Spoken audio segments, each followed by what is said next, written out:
Hello everyone, welcome to my channel. Happy Friday.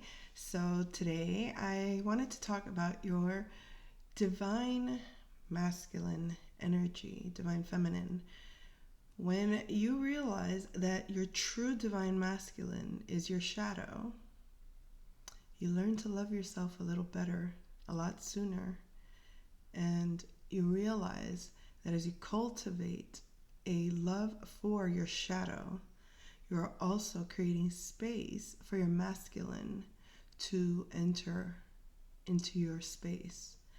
And with that being said, some of the energies that I've observed today that have been coming in terms of the current energies, um, I'll give you first the symbols. We have a tiger, we have a typhoon, the number 9, Uranus. We have the letter F. We have poison. So when you take all those things into account, we're looking at toxic energy. We're looking at ego, will, strength, and our animal essence, our drive, our ability to protect, to take action, our ability to um, get what we want. And that is our masculine. So when we can truly appreciate those aspects, we can and not fear it, because it is scary. It feels like an untamed animal. Now that's not going to be every feminine's shadow, but this particular shadow, also known as a narcissist, also known as um, malevolent, I can't say that word, malevolent, evil, all of those things. When you can truly hone in on that within yourself, when you can truly hone into the darkest part of yourself, the part of you that you can't even imagine being, that you imagine, if you can imagine that you are the poison, or you are the evil, or you are the, then you realize where the darkness comes from, or the fear comes from, the reactions come from, there's nothing, there's an there's like no judgment there. It's not an accusation or anything like that I'm trying to get you to see. It's a matter of, can you embrace those aspects in yourself? Can you accept them? Can you see them? Can you the other, sorry, I have to just say it, the other was the building, just the shell of a building, not necessarily just the shell, but the structure, how they call it, the bones, the skeleton of a structure. That also was the symbol that I received today. And a few songs that came through, because I don't want to really get into too much like lecture energy. It was this, I don't remember the title of the song, Don't You Want Me Baby, but it's like an old 80s song. But he says, you were working as a waitress in a cocktail bar when I met you. I picked you up, I shook you out and turned you around, turned you into someone new.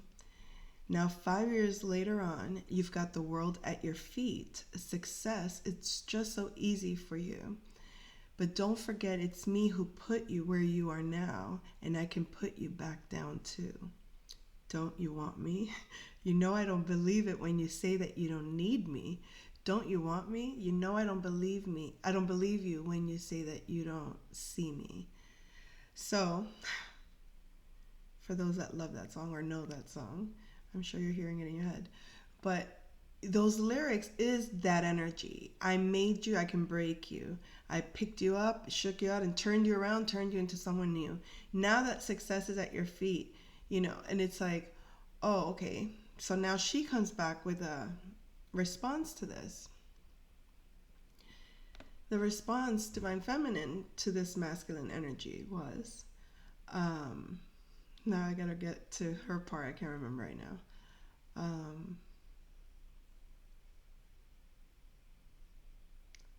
Okay, that much is true.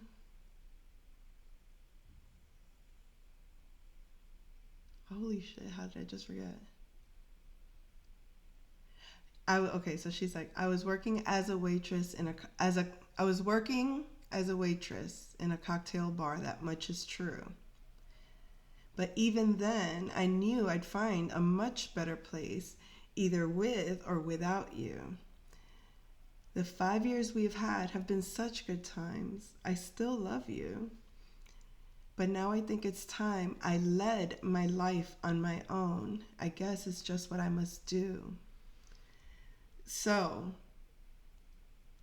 okay, he gave you a place, a platform. He gave you a position.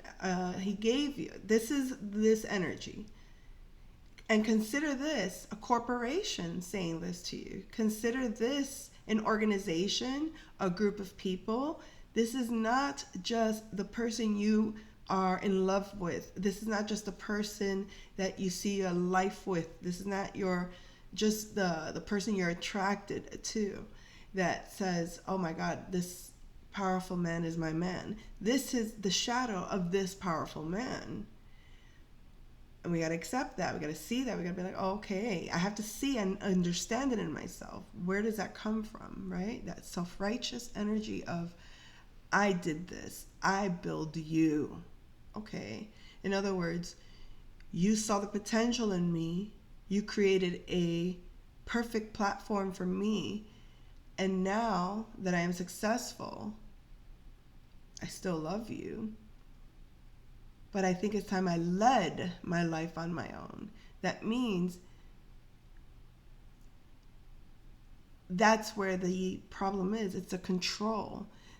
To want to lead you, to don't, for the feminine, not to become so in control of herself.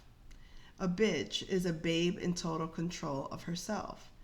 Okay, that was a book, but that's the acronym for bitch. A babe in total control of herself. And that is the part that scares the masculine, because while he was molding you in his mind, while he was creating the perfect woman for himself, right? The ideal woman, and it was like a pride, a self pride to say, I created this perfection, because in his eyes, that is what perfection is. Meaning, it doesn't mean, it's not just about physicality or whatever. It's what he deems to be the star quality, what he deems to be the ideal woman, what he deems to be the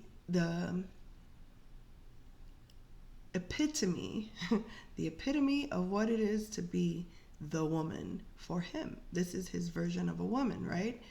However, that is for this group, whatever. This is, and I say group like that because I don't want to keep it just personalized. I want to bring it to the whole culmination. This could even be, if you want to look at it, like a government, the ideal of the land that they govern. This is what our this is what we are. This is, it's like it's the pride you take in your country is the same pride you take in your spouse, or in your home, or in your work, or in your ideals. And so, back to where we were. The shadow is, if I created this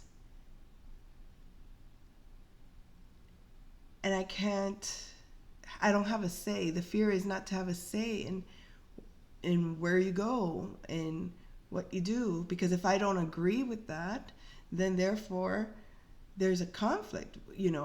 I can't just, if I believe I see what's best and I created it, and clearly I created it well, why would I be afraid to allow it to flourish? The thing is, the fear is that the feminine would then have the same kind of mindset. The feminine, a true feminine, doesn't have the same mindset as a masculine like that. Her shadow doesn't expose itself in the same way. But it could, but it doesn't. Like I said, the true feminine, is always going to be receptive to the masculine leading her when it's in alignment with her own intuitive knowing of where she wants to go. As long as it sits well with her, she's not going to create conflict. She creates pushback and conflict when she believes there's a better way to do it, when she believes that something is better in her interest. The only way that the feminine will listen to the masculine's reason is when the masculine's reason is solid, when the masculine's reason makes sense.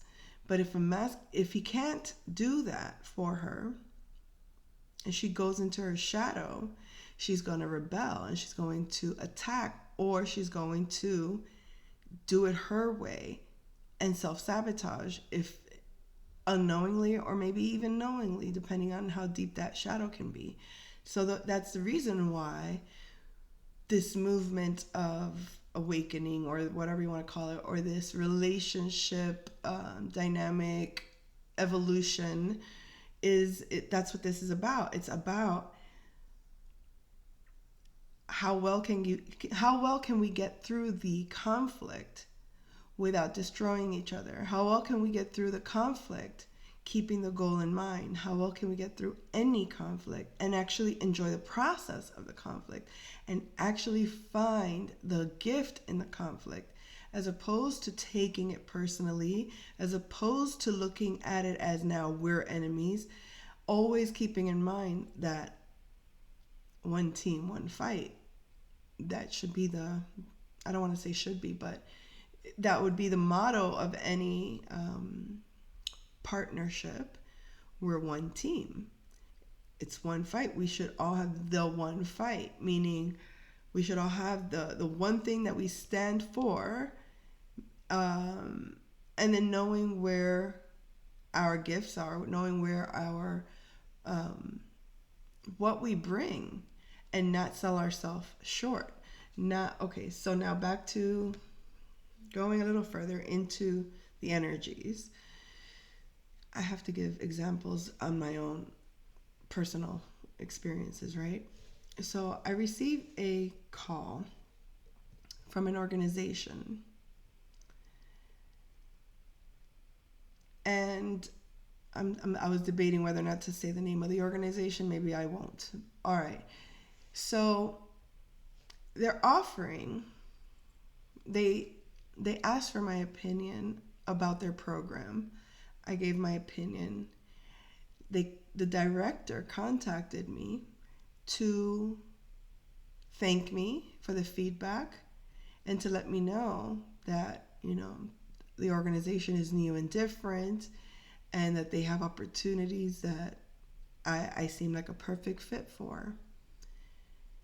And we established that I am, the right person for this position based on my own credentials, based on my own qualifications, based on the work that I have done.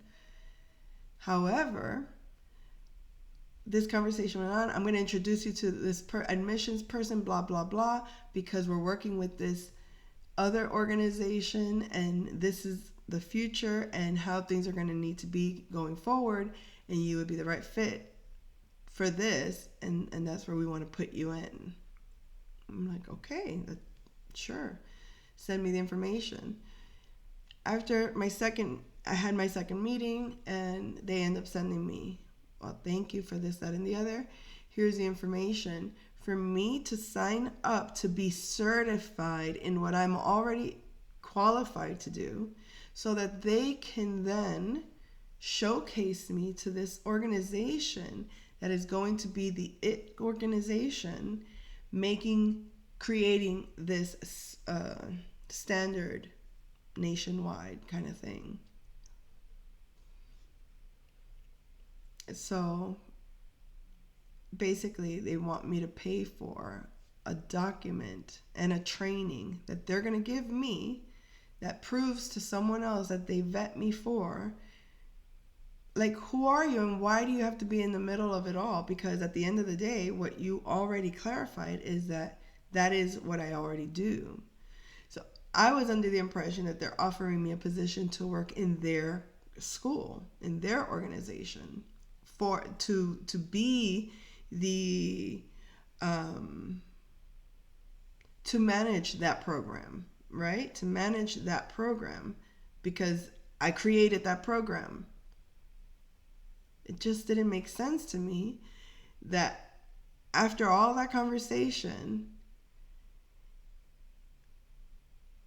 that looked like we were eye to eye, seeing each other right in the face, saying, yes, this is exactly what we're both talking about here, only for this buffoon third party admissions guy to, and let me talk to you about how they, these little execs want to work. They get on the phone, and I mean, from before you can say hello, hi, Kissy, hey, what is that? What are you laughing about? What are you, all this hype, what is that? If not to get me in a certain vibe. Like you're retarded. I can't deal with that. That has to be like, this is not my shadow aspect. This is a shadow that is out there in another solar system that is unnecessary. Like, really check that. It's this hype you up with laughing and smiling thing to elevate you, to put you in this like illusional bubble. They assume that by doing that, you're going to sign on the dotted line blindly. And it's like, it's the gaslighting. It's the let me pump you up with a bunch of helium bullshit in hopes that you get so lost you don't hear the base conversation that's telling you we want you to pay us so we can certify you so that we can say that you're qualified and make you compete with other people to work for this organization that should freaking be begging to have you manage it for them. But they want to seem like they're the prize. So it's selling aspects of you to third parties while making you believe that you should be grateful to them for packaging up a piece of you for you to pay for in hopes that someone accepts what you bought of yourself. I don't know. I know I went a little more around than I had to on that one, but that was a twist. So of course I had to let them know that when they have an actual offer that makes sense, to let me know. When you know what your value is, when you know what your worth is, when you know what your qualifications are, when you know what you bring as who you are, they can't sell you your own brand to you. Like if it's something that you have to get trained on.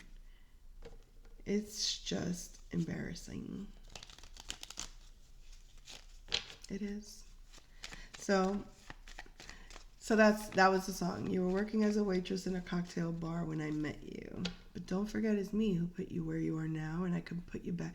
That's how they want you to feel. Like they made you so they can break you. And that's not the case. That's not what blending, and that's not what co-creating, and that's not what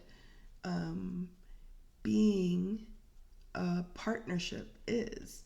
It's not that. It's we're creating something together. We both are bringing things that neither, how do you put it? Like what they bring to the table, not everyone can bring, and what you bring to the table, not everyone can bring. So it's just a matter of recognizing the power that together you have, and together as a whole, no one is better than. No one is better than. It's just different talents. So no one can take credit for making the other. We make ourselves by collaborating with each other. And everyone takes their own credit for that. And everyone gives credit to those that they know affected them in a way that grows them, or that made them better. You can acknowledge that as well. So there was another song.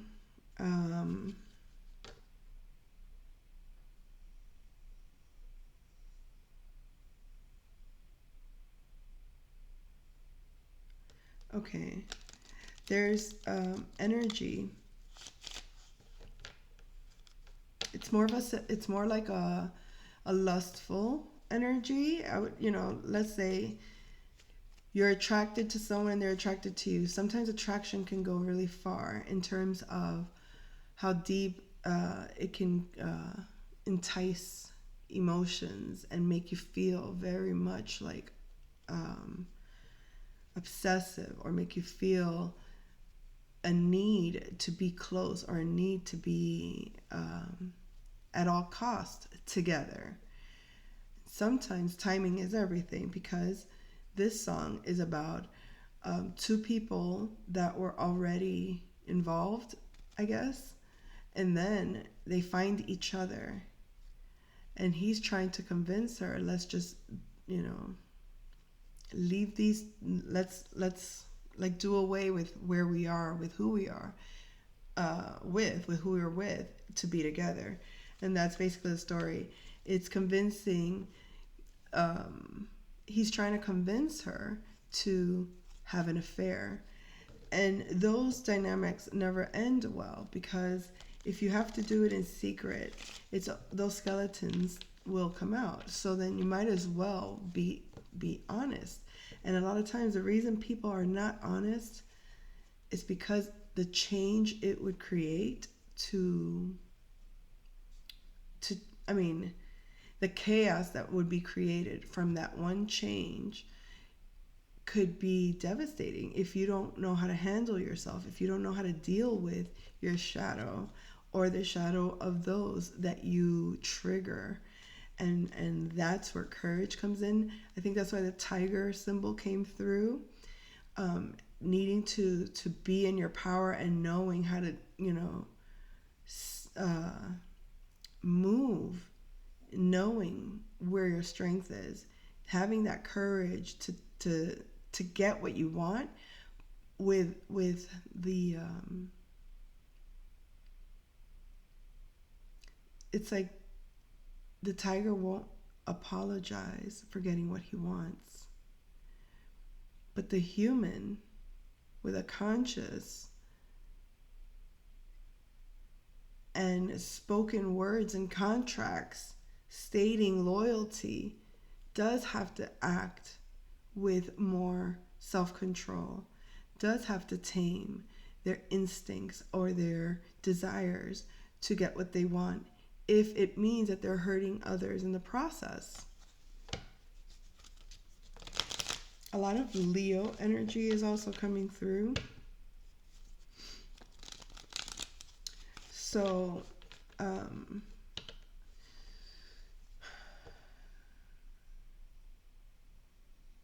think that was that with the music.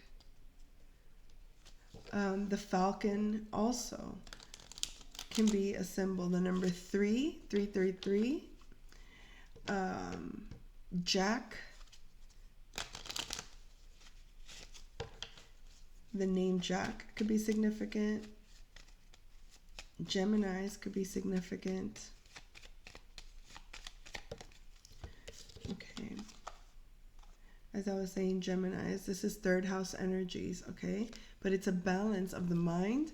I think with maybe with Mercury retrograde in Aries, thinking a lot about words having to match our actions, okay? Making sure that you say what you mean and you mean what you say, or maybe recognizing how words can lock you in where you don't want to be tied up or tied down. Oh, there's another thing also. I had this other situation that seems to happen almost religiously during the major full moon or new moon. In this case, right now, prior to the eclipse, I get a phone call. Um, be mindful of vampires trying, and by vampires I mean people that just want your blood, people that just want your energy, and they think that you'll just jump at the chance to do what they ask you because they're throwing money at you, or they're asking you, hey, do this for me. So it's like, if you have to put in your energy for them and they think, here, just giving you this, you're gonna do it. They're looking for easy solution, somebody that's just gonna do something. Make sure you don't sell yourself short, okay? Some things are worth doing. Some things are meant, this energy comes to have you do something precisely when you should be doing something else. So it's, I don't want to say it's purposeful, but it shows up inconveniently right when you're about to do something for yourself that's actually beneficial for yourself, that's actually in your best interest. So it comes to put you in an opposite energy to distract you from where you should be. So if you reject it, if you say no, if you keep your boundaries up, you protect the space to create what is meant to be created. When spirit is trying to come through, there's always going to be this influence that comes along that wants to put pressure on you, that wants to entice you and say, hey, do you mind doing this real quick? Hey, can you help out here real fast? A certain kind of like, hey, we need you. We need you. But it's like, you only need me conveniently when it's inconvenient for me. You only need me conveniently when it's convenient for you. And you assume that because you're dangling dollars in my face that I'm going to say yes, because you presume that there are people in the world that are desperate for what you offer. And we're not desperate for what you offer. So stop dangling that carrot. The other one was a rabbit. Okay? I had a dream with a rabbit being so gross. I'm so sorry if this is a sensitive topic here real quick. I saw a rabbit wrapped in a plastic bag. Okay? And it was gross. I don't when you think of like going down the rabbit hole, Jack Rabbit, be very mindful. It's like maybe suffocating the rabbit hole. I don't know. But I looked at it like it didn't feel good, obviously, you know? There was like a very, is that the word, ominous energy about it. So that could be the same fear about going down a rabbit hole that you're like, oh God, I don't want to go down that train of thinking. I don't want to chase that thing or that person or that experience again, because it always leads to feeling suffocated or feeling like I'm out of breath, anxious, like the life has been taken from me. And there's an energy that would love it if you just completely surrender to this. And I would say you can only do so when you recognize that as yourself and not fear it. And when you can surrender, when you, okay, imagine accepting that you are the death. Then you wouldn't be afraid of death when you accept that you are the death. How do you surrender into that? It's the same as like, I think this has like always been a symbol for me for that experience. It's like when, you know, when you just want to let go, like have you ever swam in a pool and felt like maybe like stressed out, you know? I like to swim if I'm stressed out or overwhelmed mentally. It's always alleviating. So go for a swim, and sometimes you just want to like sink into the bottom of the pool and release the air and just be empty. And that could be the true nature of that energy, is to be empty, hollow, to be a container, a vessel, to allow yourself to be filled. And that is kind of what I think when this energy, if it approaches, if this is an indicator that energy is coming, that kind of energy that makes you feel that way, makes you feel suffocated, makes you feel out of breath, makes you feel anxious, makes you feel a loss of control, or a fear that makes you want to give up, or something that's forcing you to not resist. The less resistance, the smoother, the quieter, the more peaceful, the surrender, um, the more powerful, and the more magnificent the revelation of that transformation. So I'll leave it at that. I was going to do a reading, but I'll leave it at that. I'll come back soon. Take care.